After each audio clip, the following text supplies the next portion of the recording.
stand beneath this neon sky, calling out your name, afraid today's the day.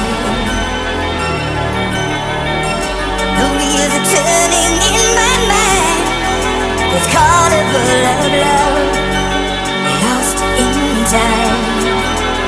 Razingthecratez Productions.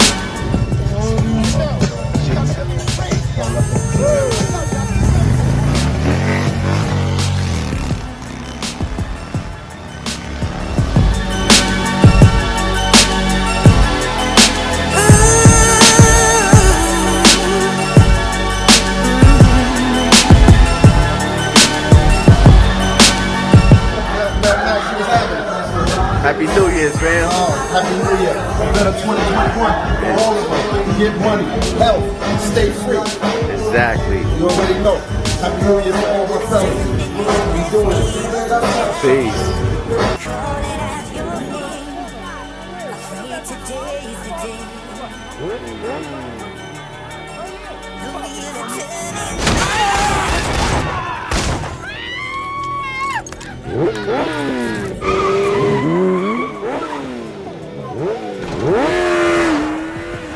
That motherfucker's going, he's not coming back, B. I laid the murder game down, let niggas know we not fucking around, man.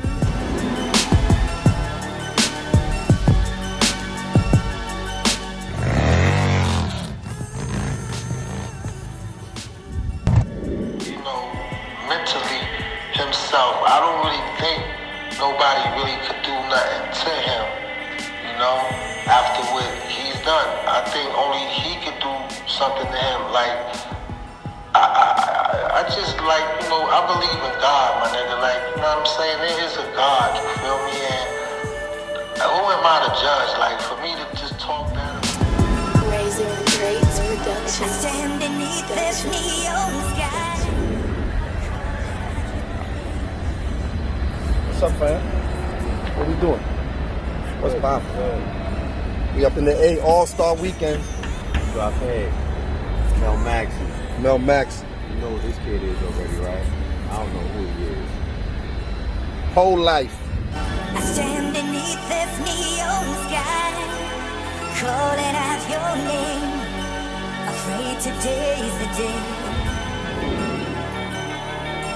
The wheels are turning in my mind, this carnival of love, lost in time. Razingthecratez Productions. Of Harlem. He was a larger-than-life figure who seemed to defy death. Fox 5's Lisa Evers goes over who he was and why he might have had a long list of enemies. He was one of the city's most notorious drug dealers, famous since the 1980s for his murderous ways and mountains of cash and drugs, immortalized in dozens of rap songs and the movie Paid in Full. But it all came to an end for Alpo Martinez right here on the streets of Harlem, right where it all began. These are exclusive photos of Alpo Martinez on previous visits to Harlem in recent years. But his latest visit turned out to be his last. On Sunday about 3:20 a.m., police were called to Frederick Douglass Boulevard near West 147th Street. A dark red pickup truck crashed into parked cars. The driver was shot 5 times in the chest through the car window and killed. I heard 5 shots, 1 and then four consecutive shots after that. It was Alpo, but his driver's license and other IDs had his witness protection name of Abraham Rodriquez with a Lewiston, Maine address. The murder scene stretched for blocks up to 151st Street. Alpo had been given a new identity when he was released from a Colorado supermax prison in 2015 after serving more than 20 years for 14 murders. But instead of lying low, he couldn't seem to stay away from New York. He's been seen riding around Harlem most of the time. You know, he's been seen down in Harlem a lot. In addition to the murder convictions, Alpo was widely believed to have turned on many of his former associates in order to shave years off what could have been a life sentence. There is no shortage of people who may have wanted payback. Sources tell me that Alpo may have been shot while sitting in his car further down the block and then tried to drive away to escape. Investigators will be looking at forensic evidence as well as surveillance video to get a clearer picture of what really happened. In Harlem, I'm Lisa Evers, Fox 5 News. Hey, it's your boy Max Payne, back with another one, and today we're going to be talking about Alpo Martinez. Now, for those who don't know who Alpo Martinez is, if you type it into the search engine of Google or YouTube, you're going to get a plethora of stories. And if you want to go further into the story of Alpo Martinez, you could look at the movie directed by Damon Dash called Paid in Full. Now, we're not going to get into Alpo's life story, but I am going to give you a brief synopsis of who he was and what he was accused of doing while he was alive. Alpo Martinez was an Afro-American drug dealer from New York City. Actually, he was of Puerto Rican descent. He could speak Spanish fluently, but here we go. He rose to prominence in the mid-1980s. In addition to New York, Martinez expanded his drug trade to other cities, notably Washington, D.C. Martinez was released in 2015 while serving a 35-year sentence for 14 counts of murder. Let me repeat, 14 counts of murder. That's what they convicted him of. I'm pretty sure the body count was higher than that, but everything else is public information. We only going by the documents. He was arrested and he was housed at ADX Florence supermax prison in Arizona, okay?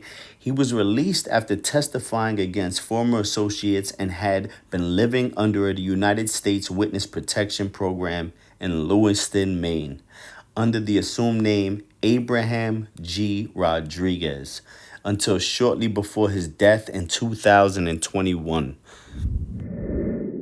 Now, here you see a picture of Alpo Martinez and Rich Porter. This is one of his most infamous murders. He murdered Rich Porter because of a drug deal gone bad. I'm not just making this up.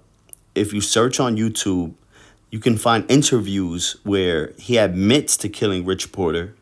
He even did an interview where he took the interviewer to the place where he dumped his body, and he went into great detail how everything happened. And, you know, this guy was he was cold-blooded, man. One thing about Alpo is that when he came home in 2015, me living in New York City, you know, I heard a lot of chatter about him being out and being a rat. But one thing is that nobody, and I mean nobody, had the balls to approach Alpo Martinez in person because, you know, whether people want to admit it or not, he was a cold-blooded killer. Now, when Alpo came home after more than 20 years, he was sent home under the Witness Protection Program. He was living in Maine under the assumed name Abraham G. Rodriquez, and we know that because when he died, his ID, his driver's license said Abraham Rodriquez, and it was a Maine driver's license.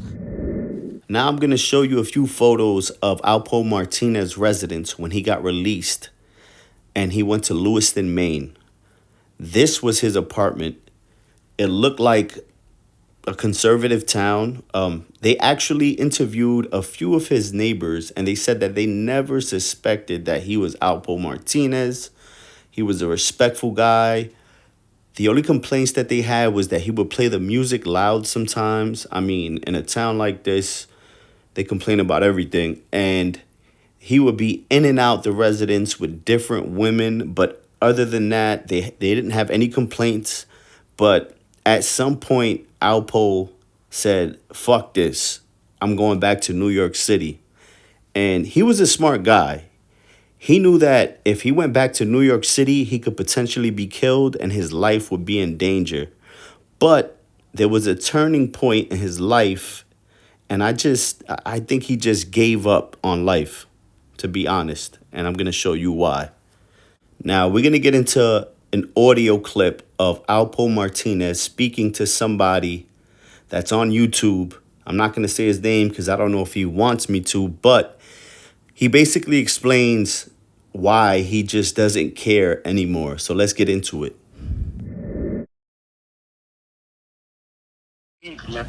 We need to come to some understanding, and let's be easy. That's how I feel about that. The only way we can come to an understanding on that is if we able to let the youngins know the truth, man. You know, a lot of stuff was promoted, like, you know what I mean? You gotta listen to me. Listen to me.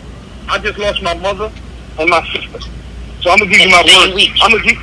on the same week. I lost my sister 1 week, and my mother died the next week. So I'm gonna let you know something. I really don't give a fuck about nothing too much no more. But I'm gonna let you know this. I'm their lives. When we meet, it's just a meeting. That's it. No bullshit, no nothing. I just want to talk to you in person, give you understanding, and then you can have a better. Because what you getting, it ain't right. I'm gonna give it to you 100 because I walk in my truth. Yeah, we gonna do that. Miss T's involved. I'm never gonna talk her. I'm never ever gonna talk her. Like that, she's involved. Listen, we can meet in the mall. We can meet by a precinct. I just want to give you understanding so we can stop all these videos, stop all the bullshit and all that, and just let it be what it is, man. So you can have understanding, and then you can go out there and do what you want to do. Now, this conversation happened not too long before Alpo was shot and killed in Harlem. If you listen to the conversation, he basically says, I lost my sister 1 week, and the next week I lost my mother, and I don't care anymore. So that tells me that he just basically gave up. It was said that he had a residence in Brooklyn. He left the residence in Maine, and he started living in New York City full time. And he was on a different type of time. He just didn't care what happened anymore. So that tells me, like, he just gave up. You know, he knew the inevitable was coming, and it did. And we're going to get into his death and his final moments now. On the morning of October 31st, 2021, at 3:30 a.m., let me say it again. October 31st, which is Halloween morning, at 3:30 a.m., 3 plus 3 equals 6. And everybody knows that, who knows about the occult, is that 3 a.m. is like the devil's time. So I don't want to be superstitious, but it's just crazy the way it played out. Martinez was fatally shot in Harlem, New York, while seated in his 2017 Dodge Ram, according to various media outlets, including The Source magazine. So he was killed on Halloween morning, 3:30 a.m., and it's just crazy the way he went out. I remember waking up that morning and seeing the reports that Alpo Martinez was dead. Many people celebrated his death, but he did leave a legacy behind, you know, whether it was good or bad. He was well known in New York City.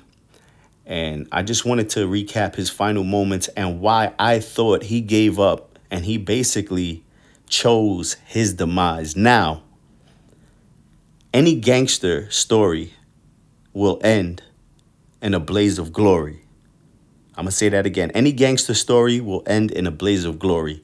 And I believe he wanted to die in Harlem, New York, and he wanted to go out in a blaze of glory. It's your boy Max Payne, back at y'all with another one. Please like and subscribe. Until the next one, peace.